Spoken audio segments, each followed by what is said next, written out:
Capítulo 1. El sueño de Leibniz. En este capítulo nos cuentan que él fue un matemático jurista y realizó extensos textos sobre cuestiones teológicas y filosóficas. Uno de sus proyectos fue otorgar energía por medio de molinos de viento para uso minero, el cual fracasó por lo que no tuvo en cuenta la ausencia de vientos. Entre sus logros matemáticos se destaca una notación diferencial y una notación integral, con la cual se realizan cálculos complejos con poco esfuerzo. Fue elegido para ser parte de la Royal Society de Londres gracias a que creó una máquina capaz de realizar las 4 operaciones aritméticas básicas, lo cual para ese entonces fue una invención beneficiosa, por lo que no solo existía una máquina capaz de realizar 2 operaciones, las cuales eran la suma y la resta. Su sueño se basó en crear un lenguaje matemático que expresara y revelara las relaciones lógicas entre las mismas proposiciones, con el propósito de crear una máquina que por medio de este mismo lenguaje pudiese interpretar y resolver problemas lógicos y así librar a la mente humana de estas actividades. Capítulo 2. En el segundo capítulo se plantea a George Boole como uno de los fundadores del campo de las ciencias computacionales. Boole revivió el sueño de Leibniz de crear un alfabeto simbólico que representara todos los conceptos fundamentales del conocimiento. Algunos de sus aportes más importantes se encuentran en crear unas herramientas matemáticas que permitieran diseñar los circuitos eléctricos y la conversión de la lógica en álgebra, lo cual demostró por medio de números binarios en los que para él existían solamente 2 valores de verdad, 1 que sería verdadero y 0 igual a falso. Siguiendo esta sintaxis podemos llegar a una conclusión según ciertas premisas dadas.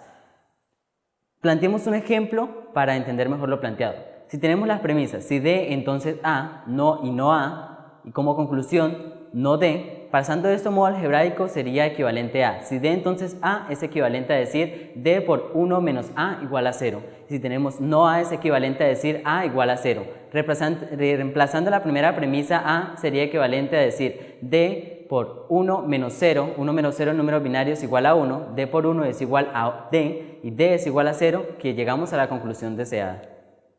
Capítulo 3.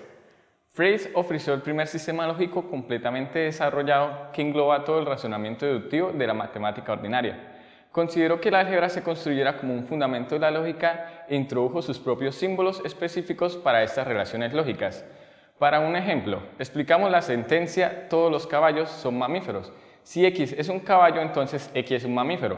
Algunos caballos son pura sangre y X es un caballo y X es pura sangre.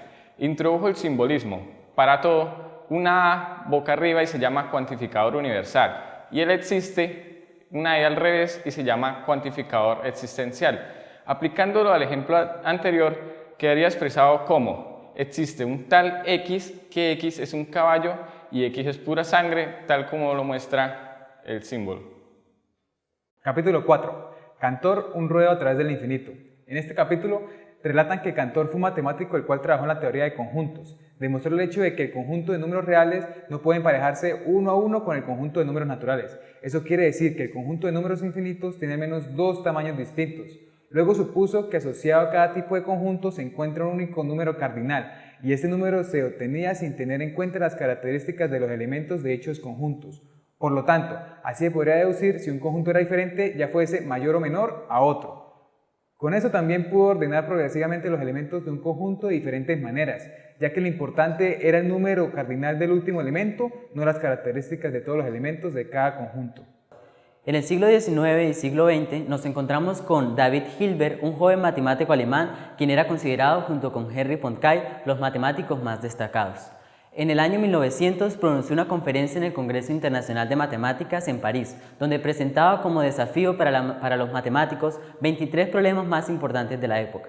Entre los aportes más importantes de Hilbert se encuentran la teoría de invariantes, la axiomatización de la geometría y fue uno de los fundadores de la teoría de demostración. Hilbert siempre optó y defendió la teoría de conjuntos y los números transfinitos de Cantor, pero también habían quienes tenían objeciones sobre cómo Kronecker y Brouwer, junto con Hermann Weyl, quien fue alumno de Hilbert.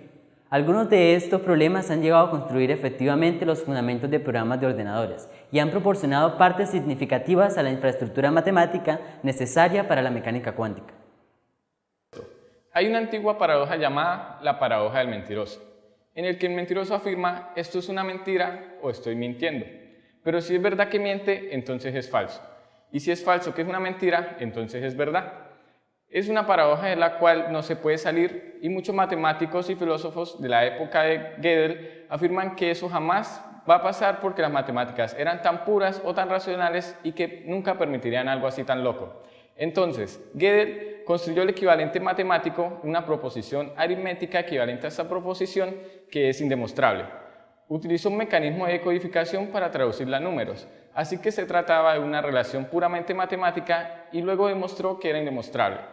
Nunca se podía demostrar que si era un teorema aritmético, a lo que esto llamamos el teorema de completitud. Capítulo 7. Turing demostró que no existe ningún algoritmo para resolver el Ennis-Chadons Problem. También determinó que con un algoritmo se podía automatizar computacionalmente casi cualquier actividad realizada por un ser humano. Estos algoritmos se implementarían en máquinas para que procesaran los datos de manera más eficaz y rápida, revisando la información recibida de izquierda a derecha. El análisis de Turing proporcionó nuevas y amplias perspectivas al antiguo arte de la computación. Se consideró que la computación era mucho más que cálculos algebraicos y aritméticos. Turing supuso que la noción de universalidad de las máquinas era la que encerraba el secreto del poder del cerebro humano y que de alguna manera nuestros cerebros son máquinas universales. Capítulo 8. Construyendo las primeras computadoras universales. La construcción de las primeras computadoras universales hasta la actualidad está constituida por la influencia de muchos lógicos y matemáticos, por lo que no podemos señalar a una sola persona como su único inventor. Podemos destacar como primeras computadoras la construcción del Colossus y el ENIAC, la cual significó un importante avance en la historia de la computación, en la que participó el matemático Hermann Gottstein y von Neumann. Posterior a esta está la EVAC, cuya publicación se hizo por el matemático von Neumann, en la que solo involucraba la lógica como diseño principal, generando discordias con el matemático John Prester. A final del año 1945, Turing elaboró un asombroso informe sobre ASE, modelo que desciende hasta los esquemas de los circuitos lógicos. Aunque sus esfuerzos no fueron reconocidos y no se construyó el ASE, según su esquema completo, fue hasta después de su muerte tras suicidarse por la presión gubernamental ejercida tras su orientación sexual cuando se conmemoran sus esfuerzos. Capítulo 9. Reducir el racionamiento lógico a reglas formales es un diseño que remonta hasta los tiempos de Aristóteles. Esta era la idea que subyacía el sueño de Leibniz de una computadora universal.